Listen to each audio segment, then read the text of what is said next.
DoorDash here, and I'm coming back to you with a video, and I wanted to give you some strategy. I've been talking a lot about different things, about different aspects going on, but you know what? I wanted to talk about something that I want to make sure all of you are out there focusing on and being aware of and thinking about when you're out driving. Because I know there's things that we get out there and we get very regimented, we get very focused on.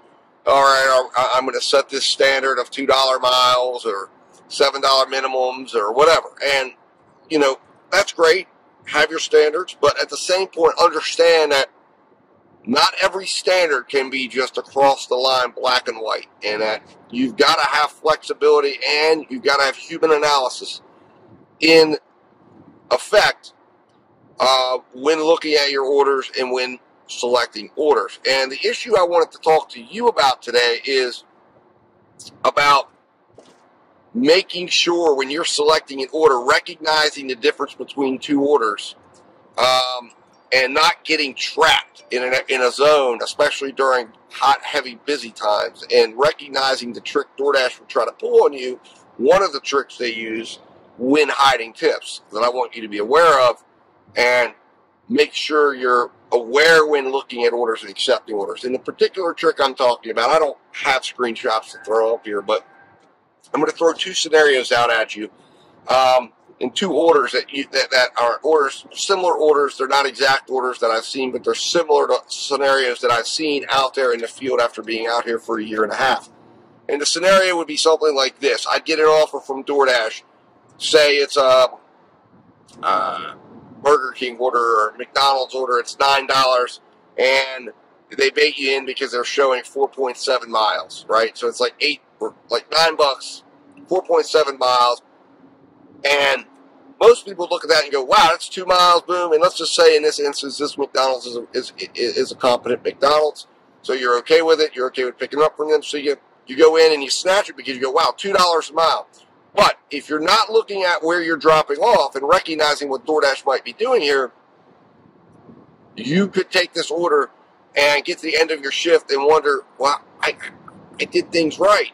How did this go so wrong? What's the problem? Why did I earn $20 an hour and I hear this other guy over here is earning $30? And it may be one thing, one mistake you made when accepting that order is not recognizing that where you were going to go drop off, DoorDash baited you with a good order to go to a drop-off zone where it knew it needed dashers because it was a low-tip zone, because it was a low economic zone where the customers were of a lower economic level and that the tips were much lower in that area. Now, in this particular order, you may find that DoorDash suddenly, you know, you look at that and you go, wow, I thought that would be $2.25, and you learn that, you know what, DoorDash kicked in and out a little extra, and it's actually $3.75 and maybe $4 and some change for the tip, and you're like, oh, wow. But now you're there. And as soon as you get there, you're going to get orders like $6 for 1 mile, $5 for 1 mile, 2 miles. You might get a $6.25, you know, which everybody would know if you're in a 225 zone, that's more like, that could have hidden tip. But what you find out is there's no hidden tips. And the orders are what they are on your screen. And your average order size for the evening ends up being somewhere around $6 to $7. And you end up for the evening, as you got trapped in that zone, while your order volume is heavy, your work rate is heavy, you might be working 90, 87, 90% of the time. When you got to the end of the day, you averaged about $20 an hour. And while you're like, that's great, but you're sitting there thinking, wait a minute, you know, I just had higher hopes for this. What? And you might learn or pick up on a video or talk to another dasher out there who says, man, I killed it the other night, $30 an hour. And you go, well, how? The issue is you went to the wrong zone. Because had you turned that offer down, had you recognized the zone, had the confidence to turn it down, the next offer that DoorDash would have shown you might have been something like this, $8.25 going 6.2 miles. However, the drop-off is in an area where you know tips are well. Economically, it's a good area. There's good restaurants in the surrounding area within about a 2 to 3 mile radius of the drop-off zone. And more likely than not, DoorDash, in this order, in this scenario, you get to the zone, and suddenly it's a $12.25 order for 6 miles. There it was. It was $2 a mile. However, DoorDash didn't show that to you. And the reason why is because they knew a lot of dashers, and dashers that already knew the the zone were already posted up in the area, which is information DoorDash has. So they decided, we're not going to show you that information because we know we have an abundance of people that will go out there. However, over here, we know, based on the fact that, the orders you've taken in the past, that you are paying attention to miles, that you're maybe a mile-based dasher.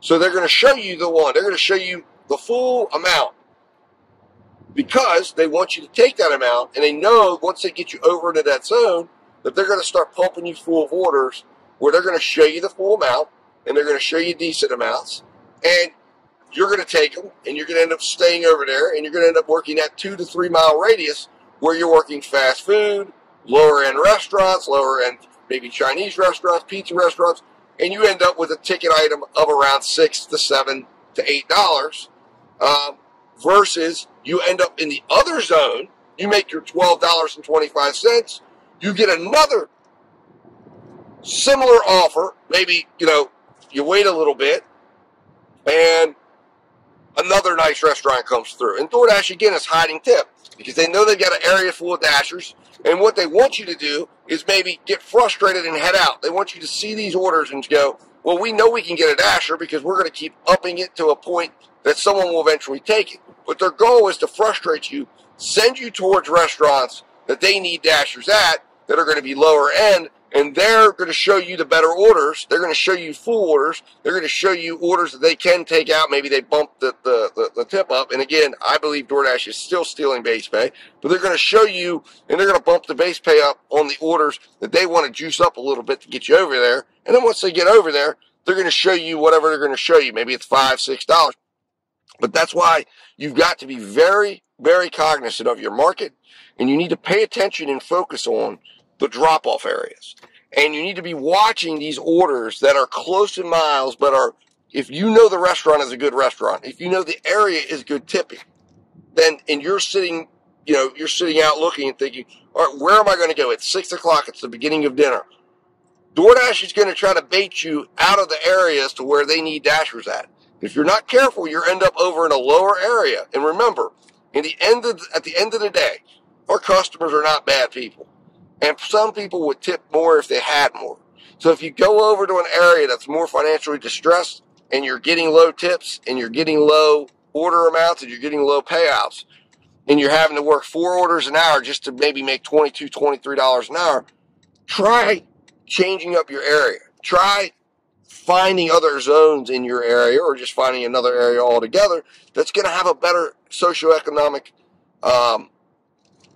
status, and you're going to see your tips rise, potentially, okay? Because I operate off the premise, and I have not been proven wrong yet, that people will tip what they can. And that 95% of people out there appreciate what you do and will tip you. And there is a group of people out there that don't want to tip, or they have their own opinions, or they're just cheap and whatever, and they're willing to have somebody work for them, and they figure, you know what, whatever I paid the app is what it is. And we root them out.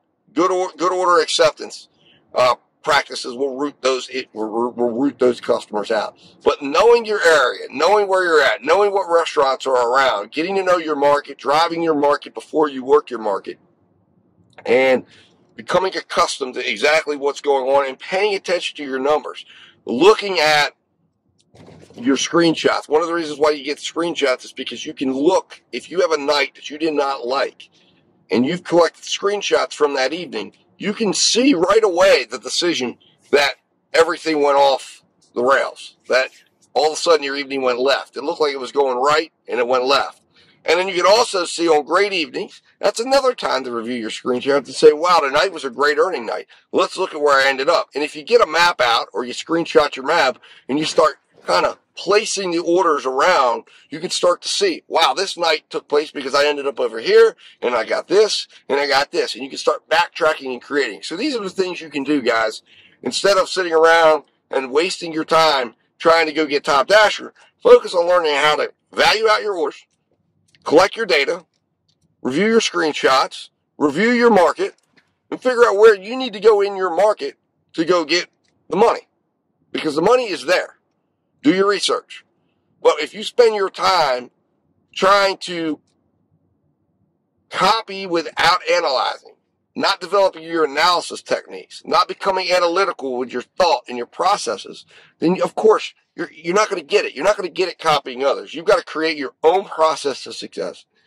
And that's how you're going to do it. There is no shortcut. And I've learned this from being active in business going on almost 20 years.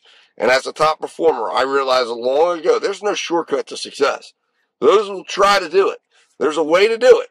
And that is, you've got to do your homework. You've got to put the work in. You've got to analyze. And you've got to not try to copy other people's version of success. You've got to simply learn from them, learn techniques, embrace them, make them your own, and then go out and do your own plan. Okay, I hope I'm making sense, guys. But anyways, order placement, where you're accepting orders, this is the stuff you need to be focusing on. Collect screenshots, get your data, get your information. I guarantee you guys, this stuff right here, free information from a creator and a person that's been in this business for a year and a half, and that's not a lifetime, that's not long at all, but it's long enough to give you some tips like this. Go out, use this information. Put your time there when you're not working, and I guarantee you, you will make more money doing that, focusing on these things, than you will putting your time towards trying to go after Top Dasher to let DoorDash do all the work for you. Okay? Anyways, guys, hit that subscribe button if you agree. Hit that like button if you agree. And share this with at least one person out there that you think could get value. Talk to you guys soon.